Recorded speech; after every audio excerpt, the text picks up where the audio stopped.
बिस्मिल्लाहिर्रहमानिर्रहीम। अस्सलामु अलैकुम। मेरा नाम यासिर क़य्यूम है और आप देख रहे हैं इन्फो टीवी। आज की वीडियो में हम आपको जो इन्फॉर्मेशन शेयर कर रहे हैं वो दुबई के रिलेटेड है। Dubai visit visa. जी हाँ दोस्तों, दुबई विज़िट वीज़ा पाकिस्तानियों के लिए खोल दिया गया है। दुबई विज़िट वीज़ा अब पाकिस्तान से शुरू कर दिया गया है। विज़िट वीज़ा के लिए किसी भी ICA से या GDRFA से अप्रूवल लेने की ज़रूरत नहीं है। विज़िट वीज़ा के लिए प्योर हेल्थ वेबसाइट से ऑनलाइन रजिस्ट्रेशन होगी, जिसकी फ़ीस 214 दिरहम है।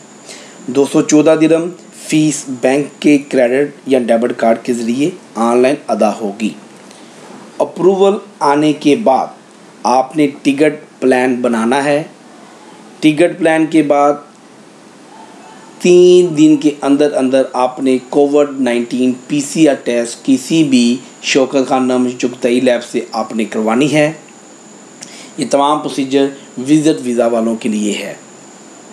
विज़िट वीज़ा हासिल करने के लिए आप हमारी सर्विसेज हासिल कर सकते हैं। हमारा नंबर आपकी स्क्रीन पर देखा जा सकता है। हम बताएंगे वो तमाम मालूमात जो चाहिए आपको वीज़ा के मुतालिक। हमें दे इजाज़त। अल्लाह हाफ़िज़।